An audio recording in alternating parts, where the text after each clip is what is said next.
Vendo essa estrutura da progressão aritmética, fica muito tranquilo da gente entender a progressão geométrica. Porque a partir de agora, o que nós vamos ver? Nós vamos ver uma estrutura similar à progressão aritmética dentro da progressão geométrica. O que vai mudar é o comportamento da razão. Porque a razão na progressão aritmética é um valor aditivo. Lembra disso? Na progressão geométrica, esse valor ele vai ser multiplicativo. Na PG, esse valor ele vai ser multiplicativo. Então, vamos trabalhar um pouquinho a ideia da progressão geométrica, comumente chamada de PG, ok? Então nós vamos trabalhar a ideia agora da minha progressão geométrica. Então a progressão geométrica é uma sequência de termos, onde eu vou ter aqui o A1, eu vou ter o A2, eu vou ter o A3. Lembrando que o A1 é o primeiro termo, o A2 é o segundo termo, o A3 é o terceiro termo, e assim sucessivamente, tá? A4, A5, reticências, tá? Uma progressão infinita, você pode considerar assim, onde a variação entre os termos, gente, é uma constante multiplicativa, que também nós vamos chamar de razão. Só que nós não vamos chamar de R, usar a letra R para representar essa razão. Nós vamos usar a letra Q ao invés da letra R. Já já eu explico por quê, tá? Então, a variação do primeiro e do segundo termo é uma constante multiplicativa que eu estou chamando de razão. Do segundo termo para o terceiro, do segundo para o terceiro termo, também multiplica-se pela razão. Do terceiro para o quarto, também multiplica-se pela razão. Do quarto para o quinto, também multiplica-se pela razão. A razão aqui eu estou chamando de Q, tá bom? Então, a variação entre os termos é uma constante multiplicativa chamada de razão, cuja letra é o Q, tá? A1 primeiro termo, A2 é o segundo, A3 o terceiro e assim sucessivamente, tá? Como encontrar a razão? E aí vocês vão entender o porquê que eu chamo de Q. Q é a minha razão, tá bom?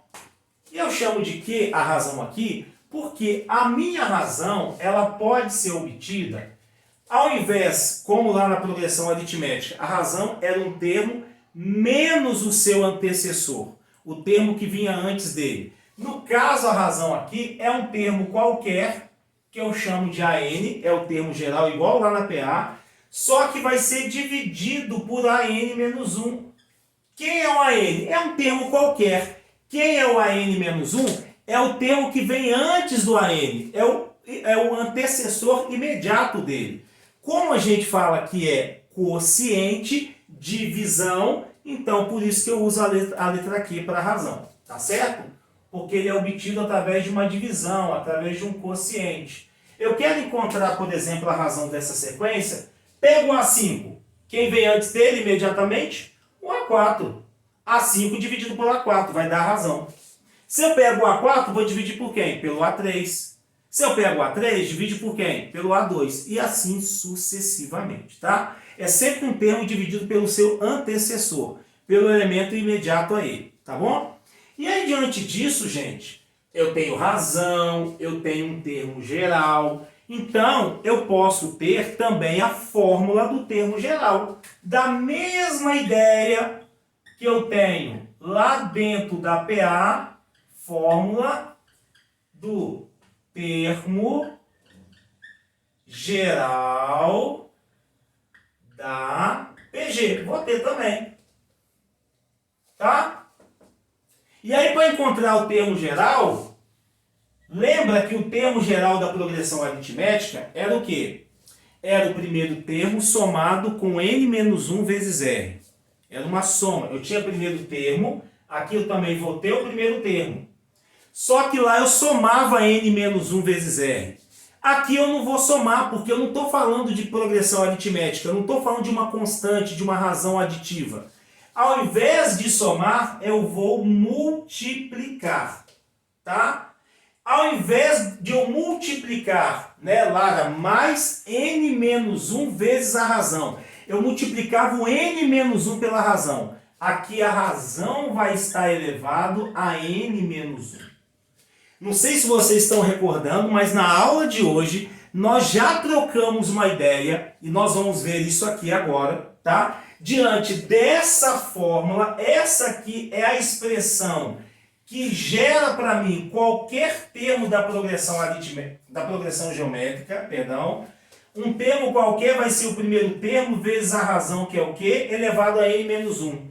Vocês estão vendo que a razão ela é fixa, ela é constante, a partir do momento que eu conheço a minha progressão geométrica, não é verdade? Ela é constante. Quem vai variar é o n, quem vai variar é o termo, porque o A1 também é constante. Se o A1 é constante e a razão é constante, para cada n que eu tenho, eu vou achar um termo específico. Então, quem vai variar é o meu n, ou seja, a minha variável está no expoente. Então, se a gente pensar nisso, qual é a função cuja variável está no expoente? Não é a função exponencial? Isso, função exponencial. Bacana quem digitou aí no chat. É a função exponencial, gente. E se é a função exponencial, eu vou mostrar para vocês aqui agora, fazendo uma analogia, é muito importante, ó. Vou colocar uma flechinha aqui. Função exponencial, só para vocês entenderem o que eu estou querendo dizer. A função exponencial não é y a elevado a x? Olha lá. Eu estou colocando aqui embaixo para que vocês vejam. Tá dando para vocês verem. Tá dando para vocês verem aí, gente? Ok, tá dando para ver. Então, olha o que eu estou colocando aqui. Vou circular isso aqui com muito cuidado. Olha isso. É como se o a, que é a minha base da função exponencial, estivesse fazendo o papel de razão dentro da minha progressão geométrica. Olha, se aqui a base for maior do que 1, por exemplo, vamos pensar como a gente pensou na função da última aula, 2 elevado a x. Quando eu pegava a função 2 elevado a x, eu sempre dobrava. 2 elevado a 1, 2 ao quadrado, 2 ao cubo, 2 à quarta. Eu ia aumentando, era potências de 2. A base era maior do que 1. A função não era crescente? Se aqui a razão for maior do que 1, for igual a 2, por exemplo, aqui vai ser uma progressão geométrica o quê? Crescente. 2, 4, 8, 16, 32, 64. Agora imagina que a razão for 1 meio. 1 meio, aí o outro termo vai dar 1 quarto, depois é 1 oitavo, 1 16avos, eu vou multiplicando todo mundo por meio. 1 meio vezes 1 meio dá 1 quarto. 1 quarto vezes meio, 1 oitavo. 1 oitavo vezes 1 meio, 1 16avos. Vai embora. Vocês estão vendo que a minha progressão geométrica está diminuindo? Os termos estão ficando cada vez menores? É uma progressão geométrica o quê? Decrescente, gente. Sendo uma progressão geométrica decrescente, a razão aqui está entre 0 e 1. Meio, 1 sobre 2. Percebe? Se a PG é decrescente, se eu tivesse a função exponencial correspondente, a base seria meio, a função também seria decrescente. O que acontece aqui, acontece aqui. Olha aqui, ó. O que está fazendo o papel de base. E à medida que eu vario o expoente x, é como se o n menos 1 fosse expoente x. Eu vario o AN. O AN é como se estivesse fazendo o papel de y. Cada termo depende da posição dele, da quantidade de termos. Olha que interessante. Se eu quero o centésimo termo, tem lá ele. Se eu quero o termo 101, tem ele lá. Se eu quero o milésimo, tem ele lá. Se eu vario o x aqui, tem ele lá. Da mesma forma que acontece na exponencial, acontece também na progressão geométrica. Porque elas são farinha do mesmo saco, da mesma ideia, como a gente falou, como a função afim e a função afim e a progressão geométrica, perdão, também são. E olha, se eu fosse construir, gente, a ideia do gráfico da PG, gráfico da PG. Gente, apenas uma noção de gráfico, tá? Apenas uma noção gráfica, apenas uma noção, uma ideia. Eu não vou ter x e y. Da mesma forma que eu fiz na PA, eu vou ter o n, que é a posição, a quantidade de termos, e aqui eu vou ter o AN. Pensando ali, ó, no primeiro termo, eu vou ter o A1. Quando n é igual a 1, tem o A1. Quando n é igual a 2, eu vou ter o A2. Só mais um. Quando n é igual a 3, eu vou ter o A3. Aqui o meu AN ficou muito espremidinho, né? Vou colocar ele aqui, A3. Então aqui é o AN, é o eixo do AN. Aqui, gente, só para vocês verem a ideia, não vai ficar retilíneo, como na PA. Porque lá os pontos estavam alinhados, né? Me dava a ideia de reta, me dava a ideia de função afim, lá na progressão aritmética. Aqui não. Aqui vai me dar a ideia do quê? Da curva da exponencial. Eu vou pontilhar só para vocês terem uma ideia. Mas eu não posso ligar esses pontos. Então, ó. Aqui, ó. Muita atenção aqui. Aqui, na hora que eu faço esse pontilhado, é só para vocês terem uma ideia. Estou chegando aqui pertinho, então, tá aparecendo o pontilhado.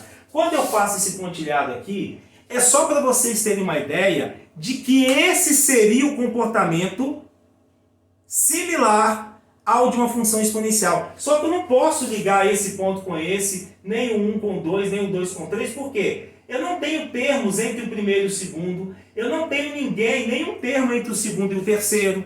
Percebe? Eu não tenho. Então, eu não posso ligar o A1 com o A2 ou A2 com o A3. O A1 tem um salto para o A2, tem um salto para o A3. É como se fosse uma função formada só por pontinhos. Da mesma forma que se eu tivesse o gráfico de uma PA, vocês lembram que os pontos estão alinhados, mas eu não posso ligá-los. Seria um gráfico só de pontos isolados. Um comportamento discreto, tá? Pontos isolados, tá certo?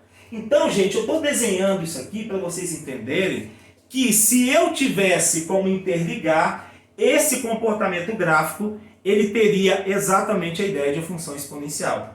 Por essa relação direta. Função exponencial e fórmula do termo geral tem tudo a ver quando eu falo de PG e função exponencial. Ok? Beleza, então, pessoal. Ó, diante disso, o que eu vou ter? Quando eu estiver tratando da ideia da soma de uma PG, soma da PG, ok? Eu tenho duas ideias envolvidas. Eu tenho a ideia da soma finita, como eu falei com vocês. Eu tenho a soma dos termos de uma progressão aritmética, não tenho? Finita. Eu quero somar do primeiro termo até o 20º. Eu tenho uma fórmula para soma, aquela do Gauss, que a gente conversou ainda há pouco. Tá? Se eu quero também a soma de uma PG, eu tenho a soma finita. Eu quero somar do primeiro ao 20º termo. Bacana, eu tenho uma soma para ela. Ou do primeiro ao centésimo, do primeiro ao milésimo. Eu tenho uma fórmula de soma. Mas eu tenho uma fórmula de soma também para infinita. Se eu quiser somar uma determinada PG, não são todas, essa soma infinita ela vale para alguns casos só, mas em algumas situações eu consigo somar os termos de uma PG infinita. Essa PG ela tem que ter propriedades muito específicas, tá? Então, qual seria a fórmula da PG finita? Se eu quiser somar os n primeiros termos de uma PG, do primeiro ao centésimo, primeiro ao 25º e assim sucessivamente, a fórmula que eu tenho é o primeiro termo vezes q elevado a n menos 1 dividido por q menos 1. Tá? Essa aqui é a fórmula. Existem variações dessa fórmula. Como assim variações? Existem outras formas de representar a mesma fórmula. Tá? Mas eu gosto dessa representação, por quê? Porque ali eu tenho o primeiro termo e eu tenho a razão. Da mesma forma que na fórmula do termo geral que a gente apagou, eu tinha lá o primeiro termo vezes q elevado a n menos 1. Então, para achar a soma ou para achar um termo qualquer, eu sempre vou depender do primeiro termo e da razão. E de quantos termos eu quero. Se eu quero centésimo, se eu quero milésimo, tanto para a soma como a fórmula do termo geral. Tá? Então, aqui não importa se eu quero uma PG crescente ou decrescente, em que os termos estão aumentando ou diminuindo, por exemplo. Não importa, tá? Agora, no caso da PG infinita, ela só vai funcionar... Vou colocar aqui um exemplo aqui em cima, só para vocês entenderem. Imagina só, vou colocar aqui no cantinho. Se eu pudesse somar 1 com mais 1 meio, mais 1/4, mais 1/8 e reticências. Eu quero a soma dos infinitos termos dessa sequência. A gente consegue perceber que nesse caso, responda aí no chat ou abra um microfone se quiserem. Vocês conseguem perceber que essa PG aqui ela é decrescente, não é? A razão aqui é 1/2. Daqui para cá eu multipliquei por 1/2. Daqui para cá por 1/2. Daqui para cá por 1/2. Eu estou multiplicando por meio. Então essa PG aqui é decrescente, não é verdade? Ok, vocês enxergam isso. Bacana. Agora, vocês concordam também que se eu for fazendo aqui até o centésimo, até o milésimo, até um termo de ordem 1 bilhão e vai embora. Vocês concordam que a partir de um determinado momento, o termo que vai aparecer aqui vai ser 1 sobre uma coisa absurdamente grande. Ou seja, 1 dividido por uma coisa muito grande, absurdamente grande, vai dar um valor o quê? Muito pequeno, insignificante, totalmente desprezível. Então esse valor que vai ser acrescentado à soma, ele não vai alterar em praticamente em nada o valor final da soma. Vocês concordam? Vai chegar no momento que essa soma é como se ela fosse estabilizar, porque os termos que serão somados, eles não irão alterar o valor da soma por eles serem muito pequenos. Vocês conseguem compreender isso? Ótimo, tá claro isso para todo mundo? Isso aí, gente, pode escrever no chat, não tem problema não. Então, isso só vai acontecer quando a minha razão for um valor entre -1 e 1. Com 1/2, por exemplo, 1/2, 0,5. Então essa fórmula da PG infinita, ela é dada por quê? A1 dividido por 1 menos Q. A1 é o primeiro termo, 1 menos a razão. Eu sempre vou conseguir achar essa soma infinita? Não. Se a minha PG for crescente, 2, 4, 8, 16, eu não consigo somar infinitos termos. Se eu ficar somando infinitamente, essa soma nunca vai parar, porque os valores só aumentam. Aqui os valores diminuem até chegar no ponto de insignificância, de valores desprezíveis. Por isso que eu consigo somar nesse caso. Então, nesse caso, só é possível eu somar termos de uma determinada PG somente se eu tiver essa condição. A razão tem que ser um valor que está entre -1 e 1. Se não for assim, não é possível eu somar os termos de uma progressão geométrica. Infinitamente. Finitamente, em qualquer circunstância. Tá certo?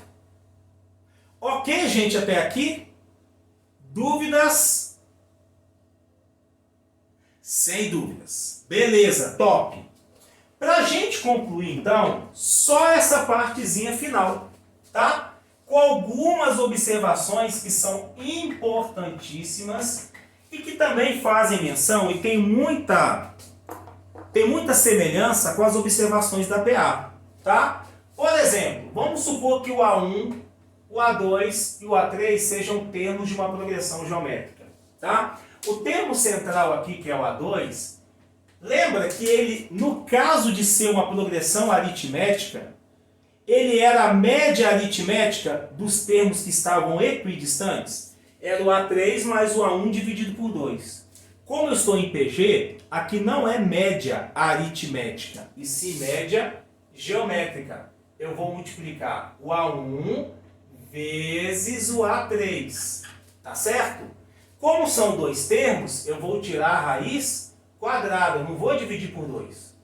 Lá eu tirava a média aritmética, porque eu estava falando de uma progressão aritmética.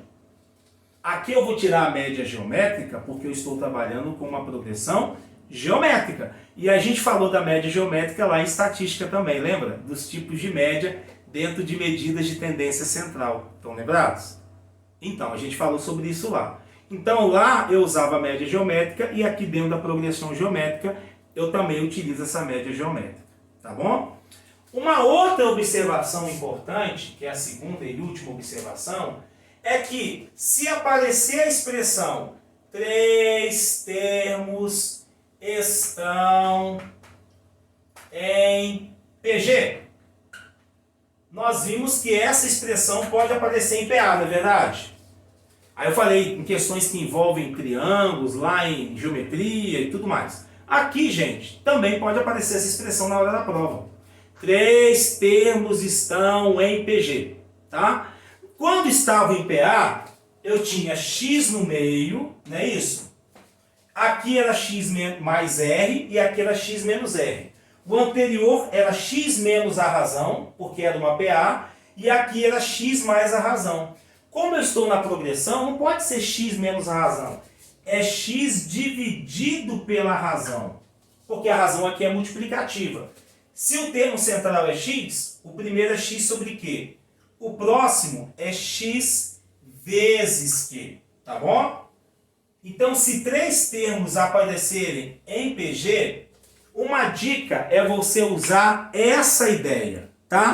Usar o fato de o termo central ser x, o próximo é o x vezes q, e o anterior é x sobre q, tá certo? Gente, eu estou trabalhando agora a perspectiva da PG fazendo analogia a quem? A progressão geométrica. Progressão geométrica não, fazendo analogia à função exponencial, né? Perdão, fazendo analogia a essa função exponencial. Vocês estão vendo essa proximidade. E tanto a progressão geométrica como a minha função exponencial, elas podem ser usadas em matemática financeira dentro da teoria de juros compostos, que a gente vai ver lá na frente. É uma outra forma também de eu usar a função exponencial e a progressão geométrica.